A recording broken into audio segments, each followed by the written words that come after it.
saddled up my shoes, headed out at dawn.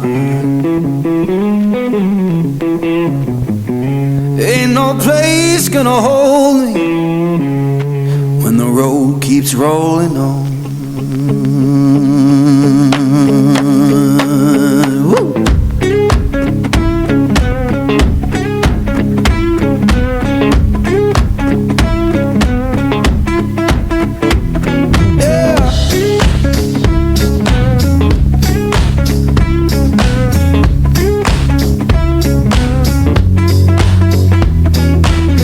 My baby crying, said she can't live that way.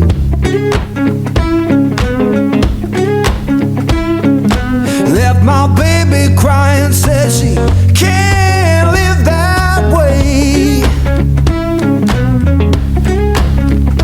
Told her love ain't chained down, it just comes and drifts away.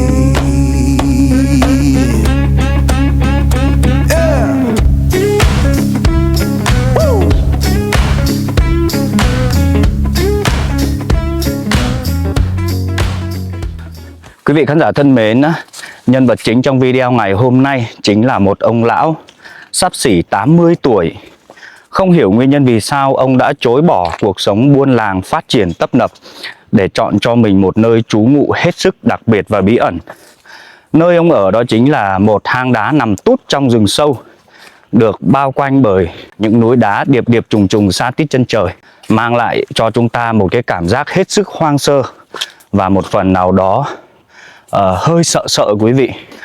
Khi mà nghe tin tới hoàn cảnh này, Cú Đúc TV đã quyết định tìm tới để ghi hình, chia sẻ, tâm sự, khai thác nội dung chi tiết câu chuyện của lão này và tìm hiểu rõ nguyên nhân vì sao lại diễn ra một cuộc sống cô đơn như vậy tại một khu vực rừng sâu như thế này nhá. Xin mời quý vị tiếp tục theo dõi màn hình để có những giây phút trải nghiệm đẹp nhất của kênh. Xin mời. Để đi tới nơi trú ngụ của nhân vật chính ngày hôm nay, chúng ta phải leo qua những đoạn đường dốc, có những phiến đá chập trùng như thế này thưa quý vị. Đây là một quãng đường hết sức gian nan chứ không hề dễ dãi một tí nào. Phía trước kia đó chính là chị dẫn đường. Chị này là dân người địa phương nha quý vị. Để tìm thấy những hoàn cảnh cô độc như thế này thì phải cần những người dẫn đường như chị.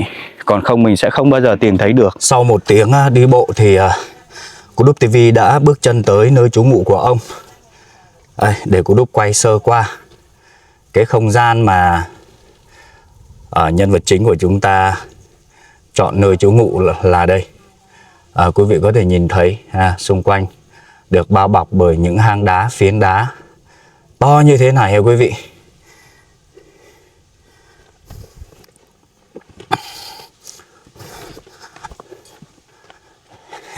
Con chào ông. Ở phía trước màn hình đó chính là nhân vật chính của chúng ta. Con chào ông nhá. Vâng, con đến từ kênh Cú Đúc TV khám phá cuộc sống. Trước đó con tìm hiểu được hoàn cảnh của ông nên là con quyết định lên đây ghi hình và tìm hiểu cuộc sống của ông diễn ra hàng ngày như thế nào để cho quý vị khán giả Cú Đúc TV được theo dõi ông. Ông cho con ghi hình một chút nhé. Ông có vui lòng không? Bước vào nhân vật chính thì Cú Đúc TV phải xin phép trước. Nhân vật chính cho quay thì Cú Đúc TV mới dám quay nhá. Còn không thì Cú Đúc TV hoàn toàn không dám quay khi không được sự đồng ý. Đa số là những hoàn cảnh Cú Đúc đi thì hỏi sơ qua là nhân vật chính luôn luôn cho quay. Giống như quý vị nhìn thấy trước mặt màn hình đó chính là ông. Độ tuổi này là mình gọi bằng ông ấy. Cũng là nhân vật chính của chúng ta ngày hôm nay. Chúng ta tiếp tục theo dõi màn hình để thưởng thức những giây phút đẹp nhất của video ngày hôm nay nhé. Ông cho con hỏi là năm nay ông bao nhiêu tuổi rồi? Dạ năm nay 76 tuổi. 76 tuổi rồi. Dạ. Sắp xỉ 80 rồi đấy nhỉ. Dạ. Ông tên gì? Xuyên. Cái gì Xuyến? Đó là Chăm Lé Xuyên. Chăm Lét Xuyến. Chăm Lé. Chăm Lé hả? Chăm Lé Xuyến. Chăm Lé Xuyên. Vâng, Chăm Lé là họ của mình đấy. Dạ. Còn tên là Xuyến. Vâng. Thường thường anh em đồng bào Đắc Rây có những cái tên rất đẹp quý vị. Nó không những đẹp mà còn lạ lạ nữa, tức là Chăm Lét Xuyến. Họ Chăm Lét, tên Xuyến. Ông đã ăn trưa chưa? Đã ăn rồi. Ông ăn rồi hả? Dạ. À, con nghe tin được hoàn cảnh của ông là con phải đi bộ lên đây là gần 1 tiếng đấy. Leo đá. Leo dốc nữa, đá nhiều nhỉ. Dạ. Vâng. Thế ông ở trên này một mình thôi à? Dạ, ở một mình thôi. Thế ông có nhà dưới làng không? Có. Ông có nhà dưới làng sao không ở mà ông lại chọn ở trên này một mình cô đơn như thế? Thì nhà thì có vợ con cháu đồ ở. Còn mình á thì nếu mà ở nhà thì sáng lên chiều về thì nó cũng vất vả. Thì con tuổi già rồi, sáng về đây thì có nơi ở, ngủ lẽ ở đây luôn. Có tuần mới về một lần, hoặc hết gạo thì báo cho mấy đứa con thì nó mang lên. Vậy hả? Dạ. Vâng. Trong câu chuyện của ông thì có rất nhiều điều cần phải khai thác kỹ. Quý vị tiếp tục theo dõi màn hình để Cú Đúc TV khai thác sâu hơn nhé. Theo như ông chia sẻ khi nãy là ông vẫn có vợ có con đầy đủ hả? Dạ có. Ông có bao nhiêu con rồi? 3 đứa. 3 đứa con hả? Dạ. Là trai hay gái? 2 trai 1 gái. 2 trai 1 gái. Mình là dân tộc Đắc Rây đúng không ông? Đúng rồi. Như vậy là con gái của ông đã bắt rể về chưa? Rồi. Thì gái thì đã có chồng, có con. Hiện giờ thì con 2 đứa. Còn nhờ 1 đứa gái là cũng 7 tuổi 8 tuổi rồi. Còn đứa trai á, thì năm nay là coi như tròn 1 tuổi. Là cháu á. Vâng. Còn 2 đứa trai á, là chưa vợ. 2 đứa trai của ông là chưa có vợ. Chưa. Còn con gái là bắt rể rồi, bắt chồng rồi đúng không? Tức là ông đã có rể rồi đấy. Rồi. Thế thì người rể đó có về nuôi 2 ông bà mình không? Thì có. Thì coi như con rể thì coi như nó cũng ở trong nhà chung gì đó. Ở nhà chung với ông bà đấy. Chung với ông bà. Vâng. Còn mùa màng thì Linh làm nương rẫy. Còn chưa tới mùa màng thì đi làm thuê. Vâng. Làm thuê phụ hồ rồi đi làm, người ta thuê đi làm ruộng làm cái gì đó. Vâng. Thế kiếm được tiền rồi có đem về hỗ trợ cho gia đình ông bà không? Thì lấy duyên có, chứ nếu không có thì con nó ăn cái gì? Vâng. Rồi vợ ăn cái gì? Không, ý con hỏi á là nuôi vợ nuôi con là trách nhiệm của mình rồi. Còn nuôi ông bà ấy là con rể có trách nhiệm với ông bà nữa không? Thì lâu lâu có cho tiền ông bà tiêu không? Chuyện đó là có ít lắm. Ít lắm hả? Thì nó nuôi con nó cũng chưa hoàn thành, chứ nói nuôi ông già bà già thôi. Và vâng, nói chung là xoay quanh cuộc sống hàng ngày thì giống như quý vị biết đấy, đa số là khi mà con cái lớn lên đi dập gia đình rồi thì cái đồng tiền mà kiếm ra thì để phục vụ gia đình riêng của mình với lại nuôi con nuôi cái, thậm chí là còn chưa hoàn thành nghĩa vụ giống như ông nói, thì cái vấn đề mà nuôi những người già thì hầu như là rất hiếm quý vị ạ, rất hiếm.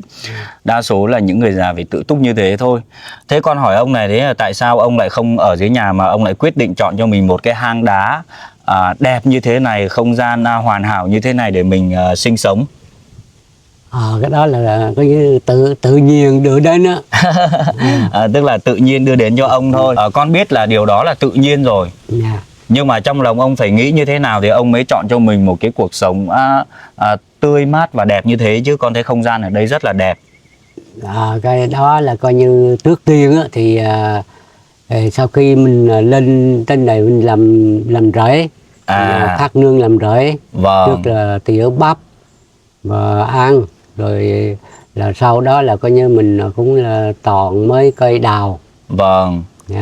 Con thấy cái đoạn đường lên đây toàn là núi đá không à, có thấy nương rẫy đâu. Thế ông làm nương rẫy ở đâu? Thì nương rẫy đó thì đá vậy chứ cũng gọi là nương rẫy. Tức là đá cồng kềnh như thế này. Khi nãy cháu lên thì cũng có thấy mấy cây điều ấy, đó là rẫy của mình à? Dạ. Vâng. Đúng vậy.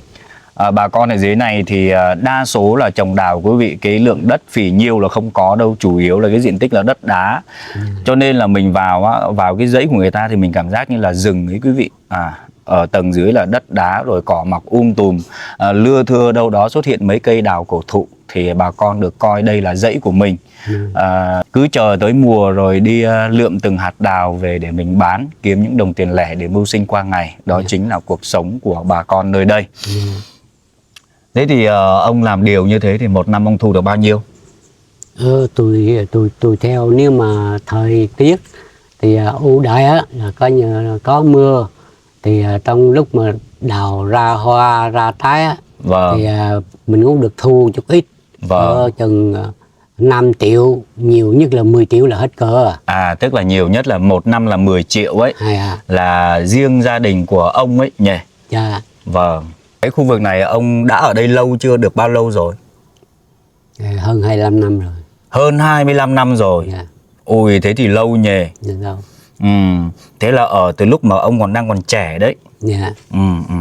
Khi mà ông lên ở một cái không gian tĩnh mịch như thế, một cái không gian hoang vắng như vậy, ông có cảm thấy sợ không? Mới đầu ấy. Thì lúc đầu á, thì mình phát dọn ở trên này thì chiều mình cũng về nhà mình ngủ, coi như là coi như sáng đi lên làm lúc hồi còn tay trẻ đó. Lúc còn trai trẻ đấy. Còn mình làm từ 3 năm 4 năm 5 năm rồi, mình thấy chỗ này thì cũng như mưa thì mình cũng núp được ở trong hòn đá này. Vâng. Coi như là còn ngày nắng thì không nói. Vâng. Nhất là chỗ mưa. Vâng. Rồi mình mới ngủ 1-2 đêm. Vâng. Ngủ 2 đêm rồi lần rồi ngủ quen lần rồi thì trở thành quen thuộc ở luôn trên này. Cháu hiểu rồi. Tức là ông chia sẻ là trước đó cách đây 20 mấy năm, tức là ông còn trẻ thì ông lên làm dãy ở dưới này. Thì ông thấy cái hang đá này là ông mới đầu là chỉ mục đích là nghỉ trưa mát mẻ thôi. Đấy. Thì sau đó là có thể trú ẩn được mưa. Đấy. Thì ông có ngủ thử qua đêm vài ba đêm, dần quen rồi biến thành nhà của ông cho tới bây giờ luôn quý vị. Con hỏi thêm là cái thời đó là ông ở đây là ở khu vực này có động vật nhiều không? Động vật hoang dã ấy. Thì nói chung là theo như tôi á, là không có thấy thì cái động vật lớn lao, còn động vật mà nhỏ thì như rắn rít đâu thì có. Rắn, rết, dạ. Rồi sóc, trồn có không? Thì sóc trùng thì chuột có không? Chuột có nhiều. Chuột bao la bát ngát hả? Thế thì chắc hẳn là ông ở đây là ông cũng thường xuyên đi bẫy chuột để mà tạo cái nguồn thức ăn cho mình đấy nhỉ? Dạ. Hiện tại bây giờ ông có hay đi bẫy chuột không? Thì ít lắm, mùa màng mùa màng lúc mình làm mùa màng nó căng, nó ăn bắp mình đó, thì mình cũng gài bẫy. Vâng. Gài bẫy là coi như chút ít. Vâng. Để còn bao nhiêu làm thường xuyên thì không có thời gian. Vâng. Chẳng gì mình chẳng qua mình cũng lo làm cỏ chỗ này một ít, rồi làm cỏ chỗ kia một ít, rồi để cho kiếm ăn vậy thôi. Vâng. Thế khi mà ông ngủ ở đây trong quá trình lâu dài như thế thì đã có những cái đêm nào mà ông gặp sự cố về rắn rết bò vào trong hang của ông chưa? Cái đó là có. Có hả? Có, coi như 2-3 năm là có một năm. Là nó bò vào. Nó bò vào tại chỗ ông ngủ hả? Lúc mà mình còn thức rồi mình thấy đó. Cái còn lúc mà mình ngủ rồi còn nó bò vô bao nhiêu thì chắc mình không biết nữa đâu. Không biết nữa hả? Dạ. Thế đã có một cái sự cố nào mà không may mà ông bị rắn độc cắn trên này chưa? Có chưa? Chưa. Nói chuyện thôi cắn là mất tiêu luôn chứ đừng có nói.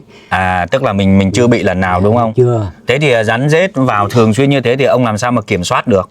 Thì lúc mà mình chưa ngủ á thì nó bò vào á, thì mình làm động, mình làm cái tiếng động, mình vỗ giường vỗ đồ rồi mình vỗ cho nó lên động, rồi nó nghe tiếng động thì nó bò ra. Chứ ông không có đập nó hả? Không. Không bao giờ đập nó đâu. Ông tức là ông không bao giờ sử dụng những cái hành động mà gây hại tới nó. Mà mình chỉ làm ra tiếng động mình đuổi nó đi thôi. Thế ông cũng là một người yêu thương động vật đấy. Theo như ông chia sẻ thì ông là một người rất là quý động vật. Ngay cả những con rắn độc có thể gây nguy hại tới, ảnh hưởng tới sức khỏe của mình, nhưng mà ông vẫn không gây hại cho nó mà chỉ sử dụng những tiếng động để xua đuổi nó đi thôi. Đây là một cái điều cũng rất là tuyệt vời trong cuộc sống. Chúng ta cùng nhau đi tham quan khu vực ông nhà mình ở nhá. Ở cái lỗ này là ông thường xuyên làm gì? Ở cái lỗ này ông thường xuyên làm gì? Lỗ nào? Đây, ở cái khu vực cháu thấy nó mòn mòn trống trống như thế này này.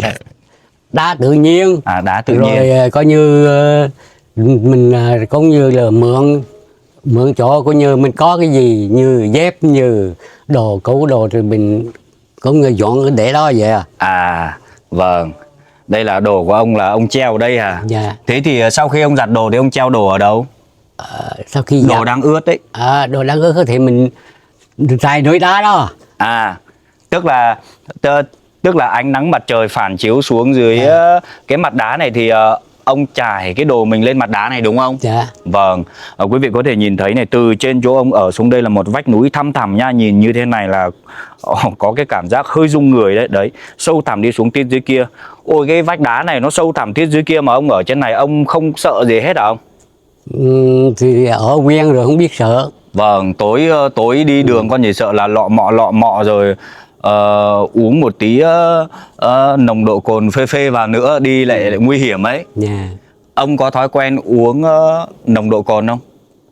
Uống bia đồ á? Thì lúc thanh niên thì có. Nhưng mà giờ tuổi già rồi thì ốm yếu rồi thì mình cũng tạm mình bỏ. Là bây giờ ông bỏ tuyệt đối không uống rượu đúng không? Vâng, thế thì ông hay đấy. Rượu bia bỏ hết. Vâng, thế là ông ok VIP ấy.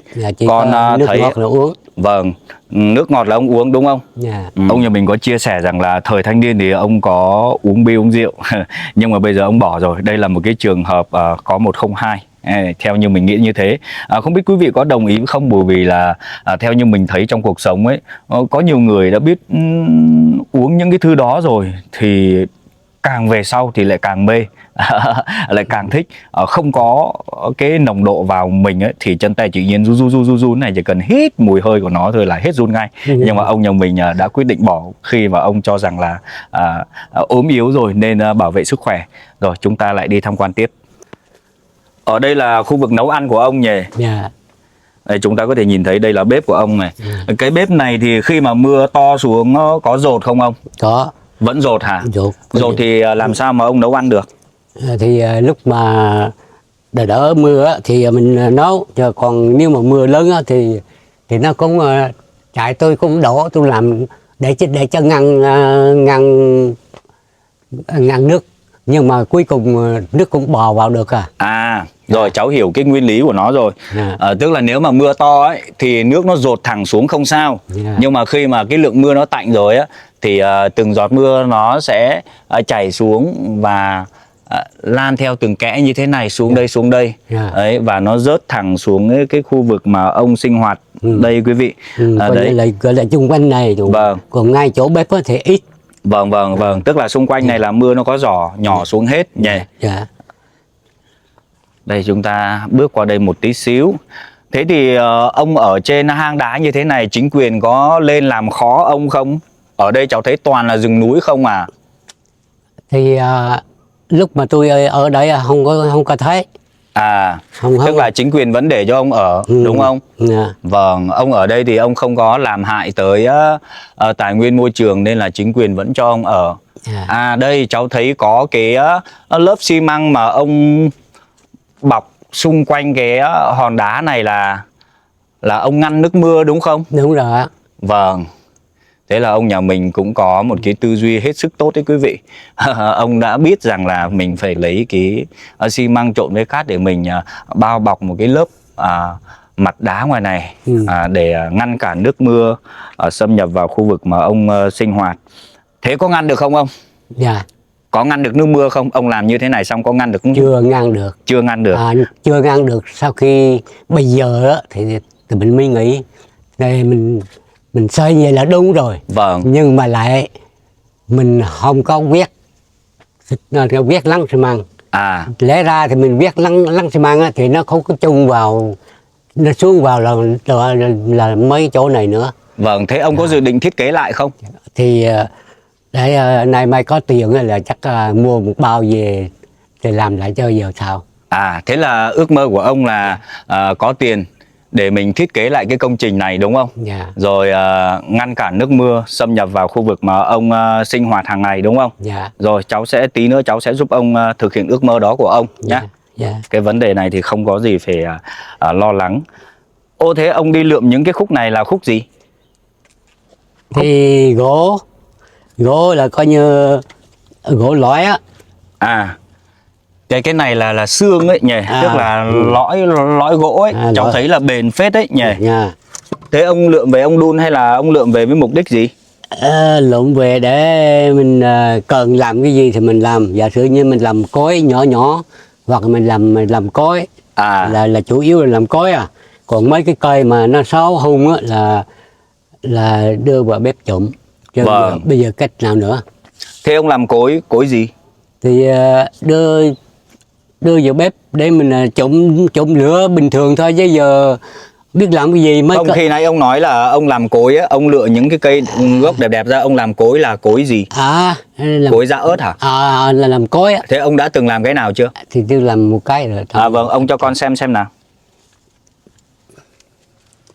Ông cho con xem cái cối nào. Ui dồi, ở đây khi mà Kudup TV lùi ra đằng sau là phải hết sức cẩn thận đấy, bởi vì đằng sau của mình là vách đá sâu thẳm xuống phía dưới kia.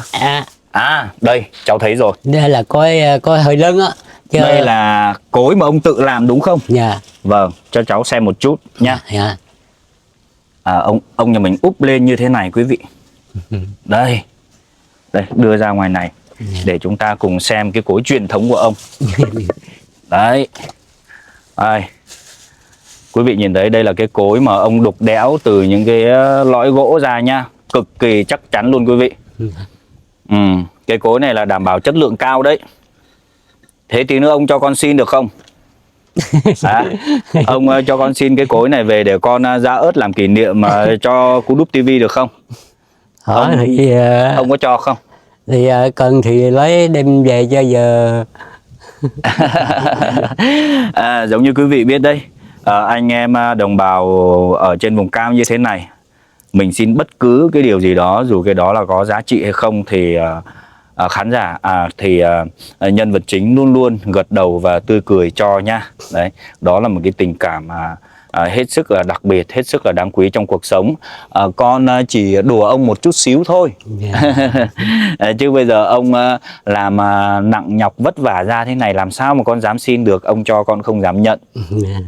Con chỉ đưa ra con chiêm ngưỡng một tí thôi. Rồi phiền ông cất giúp con một xíu nhá. Cũng hơi nặng đấy quý vị. Cái không gian nấu ăn của ông thì tài sản quý giá nhất có lẽ là cái nồi nhôm đó quý vị. Ở trên này thì bà con không có điều kiện để mà sắm cho mình những cái nồi gang để nấu cơm đâu. Theo như mình quan sát từ xưa tới giờ, nồi gang thì bán đắt, nên là bà con không có điều kiện để sắm những nồi gang, mà đa số là dùng nồi nhôm như thế này để mình nấu ăn. Đây là ông hứng nước đây nhỉ. Vâng. Đấy, quý giá nhất là những cái xoong, cái nồi, cái chảo. Ngoài ra thì không có cái gì hết. Bên cạnh đó thì có những cái chai như thế này để ông hứng nước nha quý vị nhá. Ở trên vùng cao như thế này thì cái vấn đề nước ngọt thiếu thốn là chuyện hết sức bình thường diễn ra hàng ngày đối với cuộc sống của bà con nơi đây. Ông dẫn cháu đi xem chỗ ngủ của ông hàng đêm xem nào. Đêm thì ông ngủ ở đâu? Đêm thì ngủ trong này. Ai da, đây rồi con thấy rồi, quý vị thấy không? Khi mà bước tới thì mình thấy một cái cửa hang như thế này nhá. Ông đã thiết kế cho mình một cái cửa hang, nó tựa như là một cái khu vực mà cất giấu kho báu ấy quý vị. Nhìn rất đẹp và nghệ thuật nha quý vị nhá. Đấy, rồi chúng ta sẽ đi vào bên trong để chúng ta khám phá. Ai da, ông đã thiết kế cho mình một cái công trình có thể nói là có 102 ở khu vực này ấy quý vị. Phía sau lưng của Kudup TV chính là chỗ ngủ hàng đêm của ông nhà mình. Ông nhà mình đã có một cái khối óc hết sức là đặc biệt, phong phú nha. Đã tự tạo cho mình bằng một cách thủ công, đã tự xây dựng cho mình một cái chỗ ngủ hết sức là ấm áp, mà khi những người lạ như mình bước chân tới luôn luôn thấy ngạc nhiên và thích thú và tò mò. Chúng ta hãy cùng vào trong để xem chỗ ngủ của ông nó như thế nào nhá. Cái cửa này theo như mình quan sát thì nó nhỏ lắm, chỉ đủ một người lọt vào thôi. Nó nhỏ như thế này thì mình có thể dùng từ chui vào nha quý vị, chứ không phải là bước vào nữa. Trong này hơi tối ấy. Ở trong này ông có đèn không? Có. Ông giúp con bật cái đèn lên nhỉ. Ui, trong này chật quá, Cú Đúc TV chui vào còn không được. Ái da, ông có thiết kế cả đèn năng lượng nữa. Đây thực sự là một công trình khá là cao tay đấy nha ông nha. Ôi, ông đã chọn cho mình một cái không gian hang ở khá là rộng phết đấy quý vị. Ở ngoài này thì ở lối vào á, thì nó hơi hẹp, nhưng mà vào trong này là một cái không gian hết sức khá là rộng nha. Cháu quan sát thấy trong này còn có một cái giường nhỏ nữa. Vâng. Đây, trong này ông còn cất giữ đồ của mình, cất giữ lương thực. Đây, cháu thấy ở bên kia là có một cái bao mì tôm. Bao mì tôm này là chắc các nhà hảo tâm mua đúng không ông? Dạ. Xong rồi ông đều cất kín vào trong này hết. Ui, tuyệt vời đấy. Để ở một nơi ở như này cháu cũng thích lắm ông à. Hay là ông cho con lên ở ké với ông nhá. Nha. Ông có cho con lên ở ké với ông không? Ở trên này ông có nghe đài nữa đúng không? Con thấy có một cái đài. Có. Cái đài này bây giờ còn sử dụng được không ông? Còn. Ông vẫn thường xuyên nghe đài trên này ha? Thì có. Bữa hết pin thì thôi. Còn pin thì mình mở nghe. Vâng, ông nhà mình không những sống sạch sẽ mà còn rất yêu đời nha. Nghe luôn cả nhạc. Đây, ông đã tự tay thiết kế cho mình một cái bóng đèn năng lượng mặt trời có cả công tắc và phích cắm đàng hoàng. Đấy. Ôi rồi, kiểu này thì cháu hiểu nguyên nhân vì sao ông không muốn về nhà rồi. Về dưới nhà thì ồn ào. Ấy. Còn ông ở trên này thì yên tĩnh. Trong này có một cái không gian nói chung là vừa tầm một cái giường lớn ở quý vị. Theo như mắt của Cú Đúc TV quan sát thì cái giường này phải được 4 người đàn ông. Cũng khá là rộng phết đấy. Những cái kẽ hang kia là ngày xưa là hở, nhưng mà ông đã dùng đá về ông đắp lại hết toàn bộ như thế này quý vị. Đấy, để tạo ra một cái không gian kín đáo. Tại khu vực ông ở này thì rắn rết có thường xuyên chui vào được không ông? Thì thường xuyên thì không có, nhưng mà lâu lâu thì lâu lâu là vẫn có phải không ông? lâu lâu thì có. Vâng. Ông ở đây là ông ngủ trong giường bên kia hay là ông ngủ trên chiếc võng này? Ngủ trên võng đó. Thế tại sao ông không ngủ giường mà ông lại ngủ võng? Thì ngủ võng thì quen rồi. Còn giường thì chỉ để mùa màng mình làm có bắp. Có cái gì đó thì mình mới đổ vào. Để sau khi nó khô rồi thì mang về cân. Vâng. Vâng, theo như ông chia sẻ thì ông ngủ võng quen rồi. Cái giường khi nãy mà Cú Đúc TV vừa nói là đủ 4 đến 5 người đàn ông ngủ, là khi tới mùa màng tới thì ông để ngô để bắp. Ở trên này có muỗi hay sao mà ông vẫn sử dụng màn nhỉ? Có. Ở trên này có muỗi. Vâng, ông ngủ thì ông sử dụng màn như thế này là cháu khuyến khích, bởi vì là mình tránh được muỗi đốt, để tránh những cái căn bệnh như là sốt rét ấy. Ông ngủ ông vẫn có chăn cần đầy đủ chứ? Thì có. Chăn mền đầy đủ nhỉ? Có chăn nè. Vâng. Nhưng mà chưa cỡ đâu, mùa này nóng lắm. Mùa này nóng. Thế vào tháng mấy thì mới bắt đầu lạnh dần không? Tháng 10. Tháng 10 ha? Tháng 10 coi như tháng 10 âm á. Vâng. Cho con dương thì không tính. Vâng, tháng 10 âm là bắt đầu bước vào mùa mưa đấy nhỉ? Vâng, thế thì mình ra ngoài một chút ông nhá. Ôi, cái cửa này nhỏ, cháu chui còn chật ních, còn không sắp sửa không vào được ấy. Đây, chúng ta bước ra ngoài. Đấy. Ôi rồi ôi, quá tuyệt vời. Đây. Những cái tảng đá to như thế này thì làm sao mà ông bưng lên để sắp xếp vào đây cho nó ngăn nắp được như thế này ông? Thì lúc mình còn khỏe À, Thì mình rinh từng cục đó mình chất. thế chứng tỏ là cái hàng rào này là ông làm từ lúc ông đang còn trẻ rồi đúng không? Từ rất lâu rồi đúng không? Già thì già rồi nhưng mà còn khỏe. Vâng. Thế khi ông tới đây là cái miệng hang theo kiểu hình vòm như thế này là nó có sẵn rồi hay là ông đục ra? Có sẵn rồi chứ, ai chết đục. Vâng. Cái hình hang này, cái hình vòm này quý vị có thể nhìn thấy đó, cái miệng hang có hình vòm như thế này là có sẵn rồi. Ông chỉ việc đi nhặt những cái tảng đá lên để mình nhỏ nghiên cứu, mình sắp xếp lại thành một cái hình vòm y chang như vậy và thiết kế cái chỗ để mình chui ra chui vào. Nơi trú ẩn này là đặc biệt là chắc chắn đấy ông nhỉ. Mấy chục năm trôi qua rồi, minh chứng cho điều đó cực kỳ chắc chắn. Ui rồi ôi, ông đã có cho mình một chỗ ở gọi là hết sức hoàn hảo với quý vị. Xung quanh bên dưới thì ông có trồng thêm thăng long. Mấy cái cây dưới kia là thăng long phải không ông? Có. Đấy. Vách đá gọi là sâu thăm thẳm đi xuống tít dưới đó nha quý vị nha. Trên này mà nhậu phê phê là đi không khéo là tụt chân một phát xuống là tập xác định cuộc đời. Đây chúng ta cứ ra ngoài này một chút ông nhỉ. Yeah.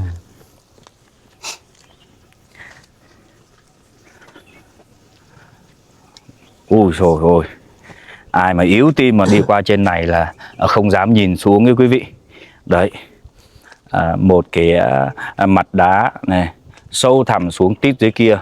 Thậm chí mình còn không nhìn tới, mình còn không nhìn thấy dưới đáy là như thế nào luôn. Củi ông gom góp về, ông có xếp ngăn nắp lại như thế này. Còn phía bên cánh trái hang ở của ông, chúng ta cùng đi tham quan một chút. Ở trên này ông có thiết kế một cái võng để ông ngồi hóng mát phải không? Dạ, ngày á, để đây. Ngày mình nằm trưa đồ á. Vâng, ông nhà mình đã thiết kế một cái khu vực nằm ở đây để mình hóng mát. Thế ông có uống chè không? Ông có thói quen uống trà không? Trà thì có uống. Trà có uống. Đây, cái võng của ông thì nằm dưới là một cái gốc mít mà ông tự trồng. Cái gốc mít này là ông tự trồng đúng không ông? Tự trồng á. Vâng, gốc mít này thì đã theo ông mấy chục năm nay rồi. Mùa nắng là ông nằm đây để ông uống chè, ông hóng mát. Ôi dồi ôi, một không gian ở hết sức hoàn hảo thưa quý vị. Nhà xây sẽ không đánh đổi được nha. Đây có một điều đặc biệt ở đây. Ông có dự trữ mấy cái can này và có thấy cái vòi nước bắc nước xuống đây. Yeah. Cái vòi nước này là ông bắc từ đâu xuống đấy ông? Bắc từ bên kia à. Hả? Bắc từ bên kia à. Bắc từ phía mạn trên này hả? Dạ. Cái vòi nước này ông tự bắc xuống hay sao? Thì tự bắt chứ giờ ai bắt. Thì nước mà bây giờ nước chảy nhỏ lắm. Nước chảy nhỏ hả? Dạ. Nước chảy từng giọt như này. Từng giọt thì nó cũng không phải, nhưng mà cái vòi nước nó chảy nhẹ lắm quý vị. Bởi vì mùa này là mùa khô, đã trải qua mùa khô rồi, đang chớm bước sang mùa mưa thôi, nên cái lượng nước của nó vẫn chưa được to. Ví dụ mà vào tháng 10 mà mưa liên tục nước, cái nguồn nước nó có dồi dào chảy có to không ông? Thì lúc trời mưa thì mình tháo áo chứ đâu có để vậy. Chứ không thì nước trôi á. Đây cái vòi nước của ông bắc lên đây và xuyên qua cái tảng đá kia. Cái nguồn nước có xa không ông? Xa. Cái nguồn nước ông bắc có xa không? Xa. Cách đây khoảng bao nhiêu trăm mét? Cỡ 100 mét. Cỡ 100 mét hả? Dạ. Vâng. Đấy, ông nhà mình rất siêng năng nha quý vị nhé. Ở đây nhưng mà ông vẫn mua những cái cuộn dây như thế này lên để dẫn nước về tại chỗ để mình sinh hoạt, chứ mình không cần phải đi đâu xa.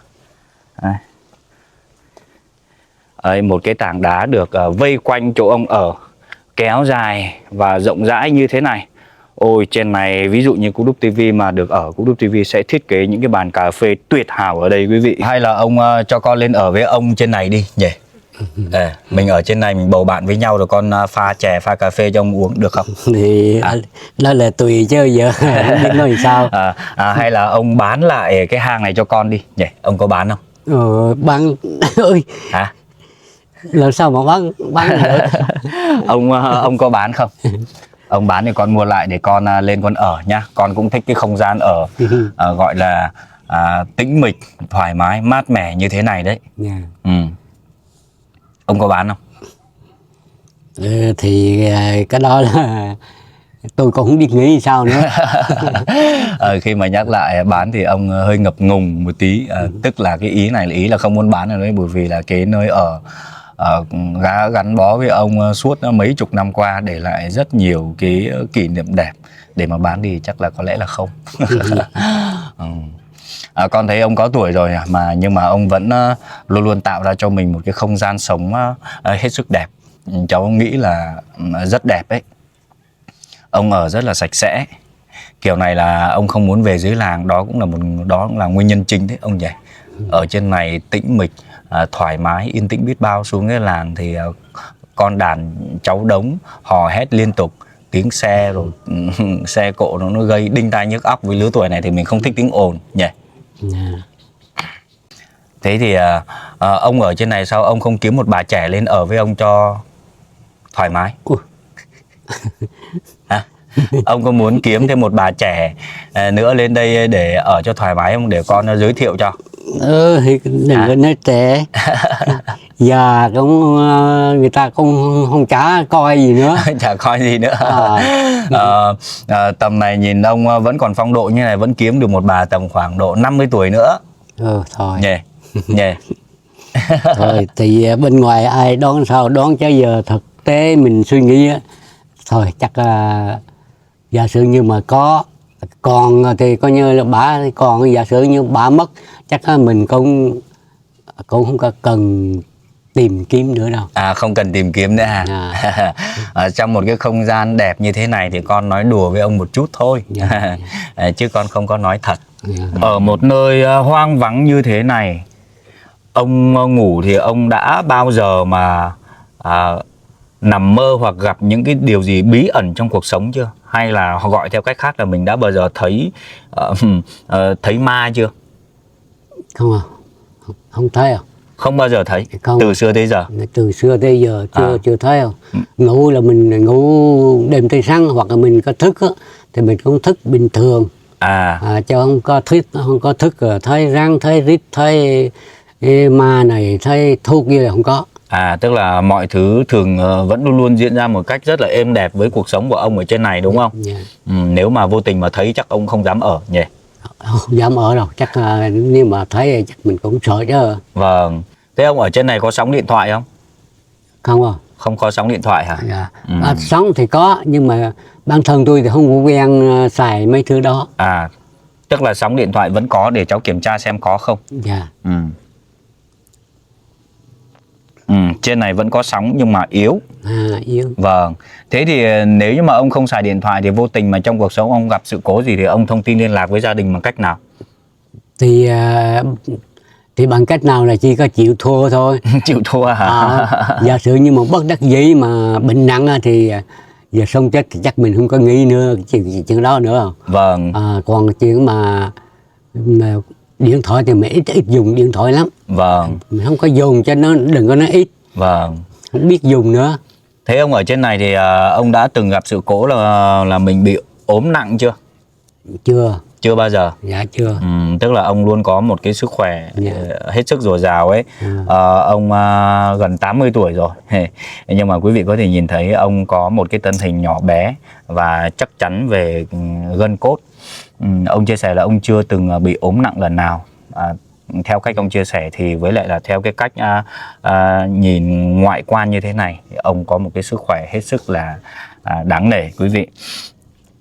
Hiện tại ông gần 80 tuổi rồi, ông đã có những cái căn bệnh mà liên quan đến xương khớp đồ chưa? Có mình có thấy đau khớp chân khớp tay không? Ít lắm mà. Ít có. Thế thì ông có sức khỏe tốt đấy.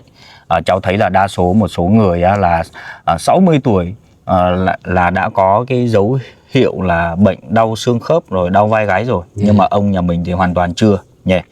Tức là mình vẫn cảm thấy mình khỏe như hồi thanh niên đúng không? Không bằng thanh niên đâu, già rồi mà đi cũng lậm cậm chứ mà nhưng mà bỏ đi được. Tức là mình chỉ cảm thấy là cái sức lực của mình yếu hơn thôi, chứ còn để mà mình bị những cái bệnh lặt vặt là mình không có nhỉ. Đối với lứa tuổi của ông như thế thì bọn cháu cho rằng là khỏe rồi đấy. Không biết là thế hệ bọn cháu không biết tầm tuổi ông có được như ông nữa không, hay là đi sớm luôn. Thế thì ông ở trên này thì cái công việc hàng ngày của ông là gì tại thời điểm bây giờ ấy? Thì cái công việc hàng ngày á, là chủ yếu cũng là dọn cỏ. Không, hiện tại bây giờ ấy. Thì hiện tại bây giờ chứ giờ sao? Vâng. Thì lúc nào á thì tôi không có ngồi ở đây mà coi như ăn ngồi rồi ngủ, không có đâu. Đi lúc nào tôi cũng đi hết. Lúc nào cũng đi hết. Tức là mình đi xung quanh để mà bao quát được cái khu vực mình ở như thế này đấy nhỉ. Coi dạng như là mình đi tuần tra đấy nhỉ. Người già thì luôn luôn như vậy quý vị. Cái khoảng thời gian mà ở lại một chỗ là rất ít lắm. Kiểu mình không có việc mình vẫn cứ đi. Để mình thoải mái cái vấn đề tinh thần. Còn cái lứa tuổi trẻ giống như bọn mình cứ rảnh phát là chủ yếu là thích ngủ thôi, thích ăn thích ngủ thôi. Còn lứa tuổi già thì họ không thích như vậy. Ông có công nhận điều đó không? Dạ. Hôm nay con lên thăm ông ấy là ông đã chia sẻ một cái câu chuyện hết sức là hấp dẫn, vui vẻ trong cuộc sống của ông, cho con nói riêng và khán giả của con nói chung. Trước khi con rời đi thì con muốn gửi cho ông một món quà yêu thương đến từ kênh của con nhé. Ông có nhận không? Con tặng quà cho ông có nhận không? Thì bây giờ nhận. Quý vị thân mến, không biết là quý vị nghĩ về hoàn cảnh này như thế nào? Đối với Cú Đúc TV thì suy nghĩ như thế này. Ông nhà mình đã có một cái trí tưởng tượng rất là phong phú, đã có một cái cách sống hết sức là lành mạnh, sạch sẽ và thoải mái.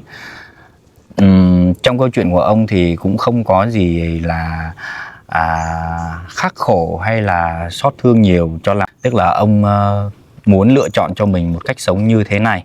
Ông vẫn có vợ có con đàng hoàng, nhưng mà cái không gian này cũng hết sức là lạ lẫm đối với cuộc sống của chúng ta đấy. Video này cũng là một video hết sức đáng coi, để chúng ta tìm được niềm vui trong đấy, tìm được cái sự khác lạ và bí ẩn trong đấy quý vị.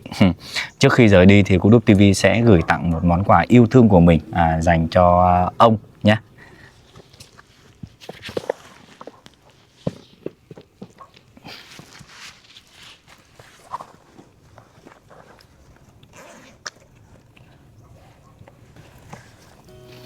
Đây, con gửi ông một món quà nhá, đến từ kênh Cú Đúc TV khám phá cuộc sống. Ông có đọc được chữ không? Dạ, ít đọc làm câm quá. Thế cái chữ to này ông có đọc được không? Dạ. Cái chữ to trên này ông có đọc được không?